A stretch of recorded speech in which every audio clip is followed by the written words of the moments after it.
Hey, this is Sammy Reinstein, and you're listening to Conversation Starters. On this show, we talk all about bringing conversations back to B2B marketing and selling. Because if there's one thing we know about doing business in the revenue era, it's that the best customer experience wins. Through the power of our own conversations with drifters, customers, and special guests, we'll learn how to deliver a sales and marketing experience that puts the buyer first. Let's get into it. Welcome to Conversation Starters. Hey, Elizabeth. Hey, Sammy. How you doing? I'm doing great. Always a great day when we're in the studio. I love being in the studio. It's my happy place, and I'm very excited about our interview today. Yes, a returning podcast guest, actually, previously on the Growth Podcast with Matt Bellotti, and now coming back for Conversation Starters. We are interviewing today Guy Yalif, who is the CEO and co-founder of Intellimize. And Intellimize is a platform that drives more conversions with personalized marketing and website optimization. So we can all learn a thing or two always about websites and creating more personalized experiences. Yeah, I'm really excited for this episode. Intellimize is a customer of ours. We are a customer of Intellimize. And having sat on the creative team before, I've worked closely with Jess McCormick, who is our main point of contact, optimizing the website, and she has learned so much from Intellimize. So thank you, Jess, for making this connection, and I'm excited to hear what he has to say and what we can all learn about making our website more conversational. So let's get into it. Guy, thank you so much for coming on the podcast. We gave the audience a little bit of an intro on who you are and Intellimize. But from you, we would love to hear an intro and a little background on Intellimize. Sammy, thanks for having me. My name's Guy Yalif. I'm co-founder and CEO of Intellimize. Intellimize intelligently optimizes websites. We combine marketers' best ideas with our machine learning to personalize websites for each unique visitor in the moment to drive more revenue, more leads to sales, or more customers. You asked why we started? We watch marketers spending $120 billion every year just in the US to drive traffic to their website and turn them into customers. But they fail to do so 98% of the time. Like, in what world is that okay? How are I and every other marketer in the world not fired immediately? I was our target customer as a marketer for 10 years. I was a product person for 10 years before that and designed airplanes before that. And 15 of those years were in ad tech, which closely parallels what we're doing to personalize websites. My two co-founders, they were the two most senior engineers leading a several hundred-person team that used ML at scale to personalize the Yahoo homepage for more than half a decade when it was the most popular page on the internet. We see marketers being increasingly data-driven, accountable for measurable business-driving results, and wanting to better engage their prospects. We also see us marketers personalizing experiences down to the individual in ads all the time. And so, why forget all that when you hit your website? We believe the static, low-converting website is the biggest squandered opportunity in all of marketing, and we're creating personalized, high-converting, engaging websites that meet your visitors where they are in your funnel at the moment. That's amazing. Thank you for all of the context. I love what you said at the end there, meeting your buyer where they are. We talk a lot about that at Drift too. And the reason it's so important nowadays is because I expect that as a consumer. And, as a business person, I don't expect anything different nowadays. I expect a personalized experience. So going to that site and then having, my needs met, it feels like a good experience. And I know that when I get a bad experience, that sticks out in my brain. So, these days, all about making those personalized experience. So I'm gonna toss you a question. When you hear that phrase, personalized website experience, what does that mean to you?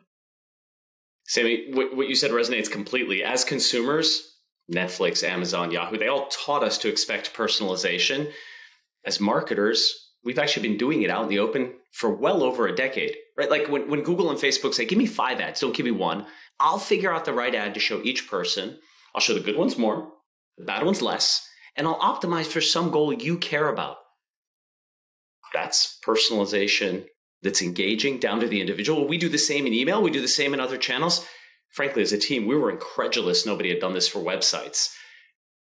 yes, there were simple, like, if they look like this, show them that rule's available. But we expect so much more out of our marketing channels. Like, why not the same out of our websites? So to me, a personalized website experience means that I see experiences and content that meet me where I am in your funnel based on who I am, be that a consumer, a buyer. The website should be more engaging, more relevant, and useful to me. I'll then buy more as a result. And exactly as you said, Sammy, I kind of expect this now. Right, right.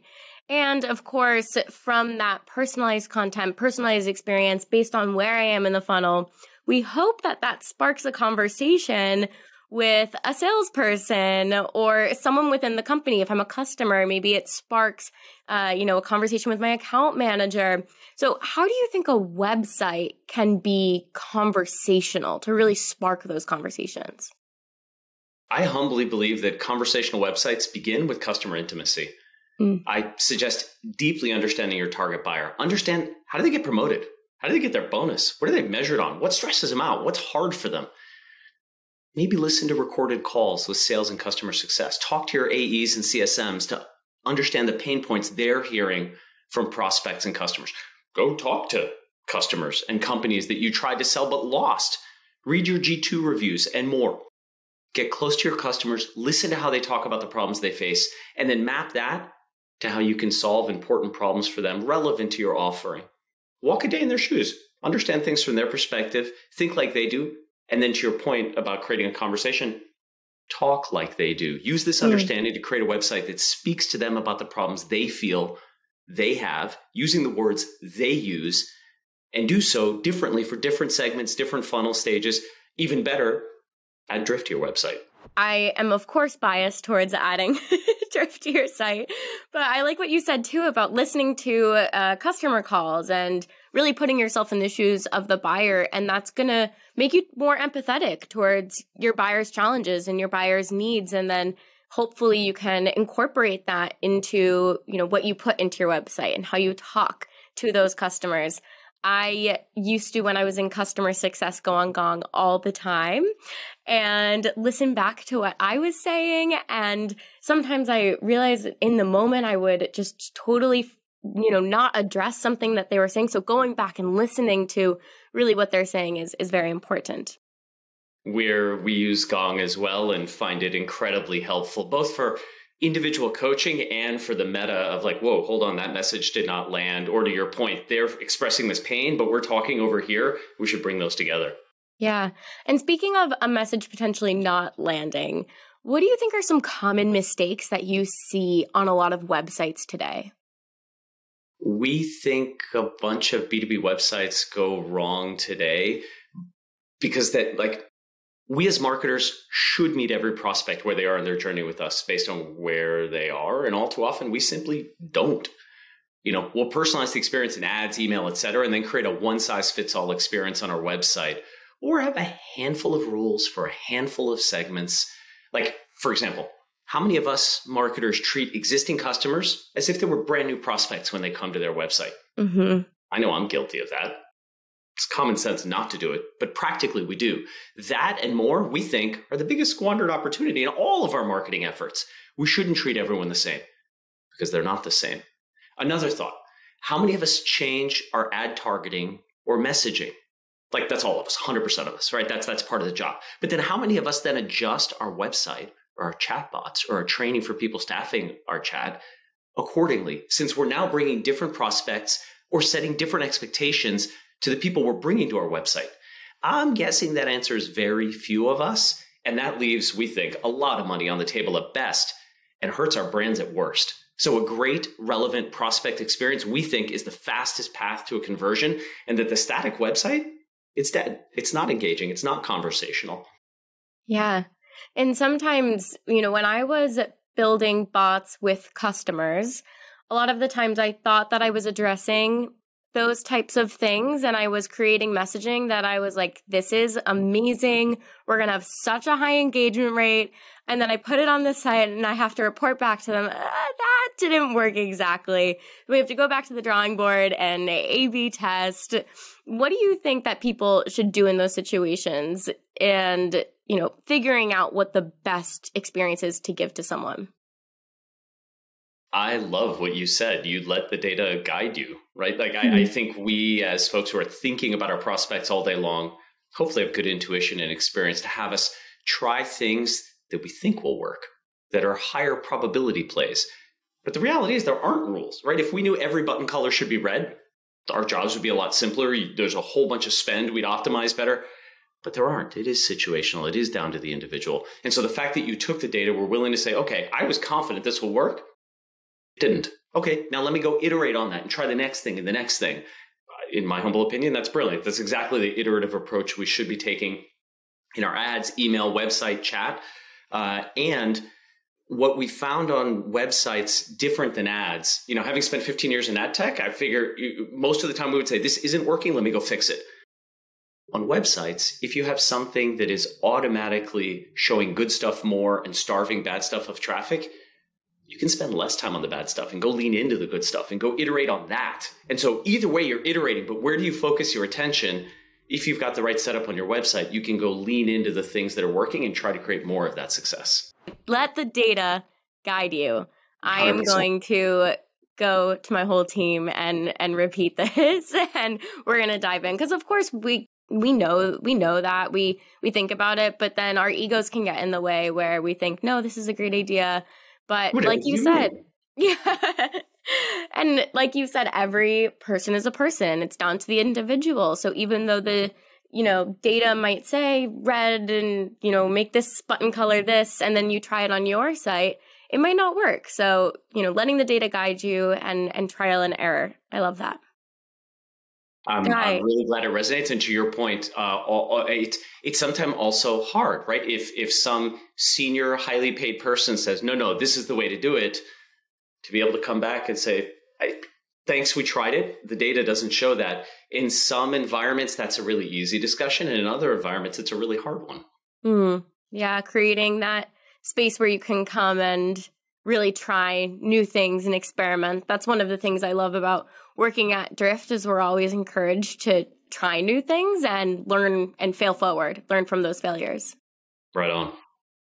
Guy, I recently read a blog that you wrote, and it was really interesting, and it caught my eye, and you said that optimizing every step in the funnel is an approach you recommend over optimization for an end goal.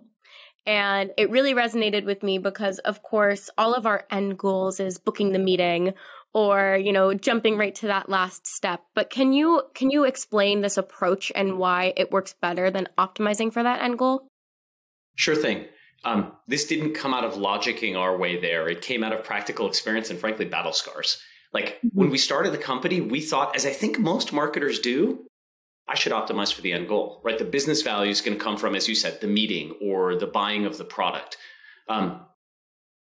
This is common wisdom on websites and sometimes used in ads, like CPA, cost per acquisition, do that too. However, when it comes to websites, we realized over time that we were wrong. Why? Because there are often steps further down in the funnel that have a much bigger impact on whether or not a prospect converts than any change you might make upstream. For example, let's say you have a 10-step sign-up flow for a credit card, not unrealistic in financial services, and you're optimizing language on step 1, the landing page. While the right CTA wording, let's pretend that's what you're optimizing, on that landing page might have a real impact on getting the prospect to start applying to go to step 2. I don't know, step 7, you've got to enter your social security number, or in e-commerce, you've got to go enter a credit card. That step later in the flow is much more decisive on the path to ultimate conversion. How did we discover this? We saw a lot of results that made no sense. We looked at that, to continue with this example, CTA change on step 1, and saw things that should have done well, didn't, and vice versa. Okay, part of that's data-driven marketing like we were talking about. But there was so much that we dug deeper and realized there's often little correlation between that change on step 1 and sign up on step 10, and came to discover when there are interim steps that have high-risk actions, that's actually the driver when they are there. And so that often matters more to reaching the ultimate conversion. So with that insight, we humbly suggest that in most situations, it's better to optimize each step in the funnel to get to the next. And the very natural next thing we hear and say to ourselves, frankly, as marketers is, aren't we pushing unqualified traffic further into the funnel just before it ends up bouncing inevitably? It's important, we think, then to optimize every step in the funnel. Doing this approach just on one, yeah, you might be pushing a bubble of unqualified traffic down. Do this every step from beginning to end and measure end to end. We've seen that in general produce better business results for marketing teams, even though it's not where we thought we'd end up when we started. Yeah. It's interesting. It's kind of like you're building trust as you go, right? You're recommending the right thing for where they are. And by the time they get to that higher ask, they know that it's time to make that decision where they will be more likely to book that meeting. And I think we can take that lesson to email nurtures or to bot flows. You know, we can take that in so many directions. You have to be a trusted advisor before, you know, your buyer is just going to say, okay, yeah, I'll book that meeting, you know? 100% with you. And you know, to show someone that, you know, when they're entering the credit card, really important to show them security, social proof, trust related things. On step one, that may not be the right thing to show them. In that moment, you may want to inspire them or talk to them about the value of the offering. And so to your point, you're building trust for different needs at different stages in that funnel. That's so interesting. This brings us to the next question. I'm curious, since you've probably seen many, many websites that have been personalized with Intellimise, what is the best thing you've seen on a customer site that helps spark those conversations? That's a great question. We've seen a lot of creative ideas. The easiest, literally converse with your prospects. If you're not engaging them in the moment when they have interest in your offering, as expressed by the fact that they're on your website, you're leaving conversions on the floor. So install Drift, create bots, staff Drift. Okay, that's one. Two, we also see marketers asking sometimes prospects questions directly. Like depending on the space you're in and the intent of your prospect, give them a quiz, ask them qualifying questions, ask them about the interests or needs they have to create a more personalized, engaging, and conversational experience.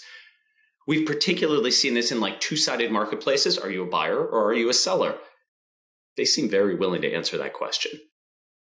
Third, we love seeing marketers infer interest or demographic or firmographic information from behavior from the visitor on their website. You know, for example, did the prospect go view a financial services case study? Perhaps infer that they're in financial services and show them relevant info on future pages. Or did they view a feature that's only relevant to enterprise businesses? Infer their enterprise. Did they click into a page for a specific role? You know, you may have solutions pages for this role versus that role. Infer and personalize accordingly. And last thought, fourth thought, we see great marketers treating their homepage like a landing page to induce more conversation. Like we're all used to creating one-off landing pages for different campaigns and targets.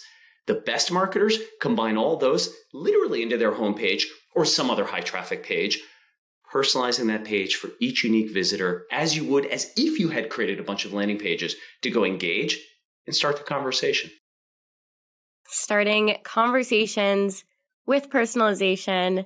That's awesome. And on those website pages, and as I come back to the website and my experience is more personalized, it helps me as the buyer have the noise be cut, right? I don't have to do as much searching.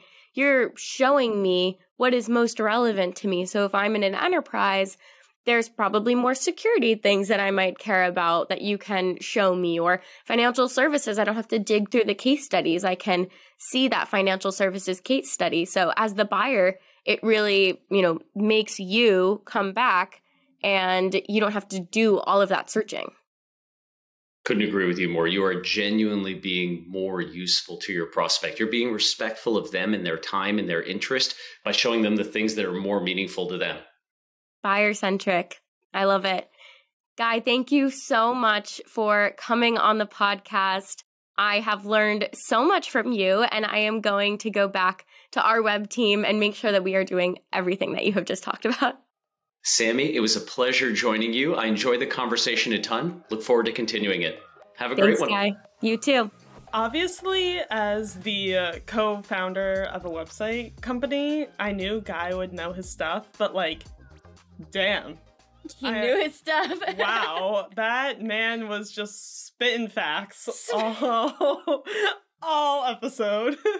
I love when Elizabeth uses words like spitting facts because it just Is that even a phrase? I don't even know. No, it's a phrase. Okay. You're in with the Gen Z. You're in with good. the it's I feel great. so young. I totally agree, Elizabeth. I really enjoyed speaking with Guy and learning more about his thought process. And we are all on websites every single day. And I'm on websites in my personal life as a consumer. And he's a perfect example of how on a B2B website, we should still have that personalized experience and still have, that experience that is buyer-centric. Yeah, I hope the audience got a lot of takeaways from this episode to implement in your own website right after this. I know Sammy and I will be bringing some new facts to our content meeting. And actually, our next episode is going to be even more focused on leveraging data to improve conversations, which is something Guy touched on. So make sure to tune in next Thursday to learn more about that. See you next Thursday. Thanks so much for listening to Conversation Starters.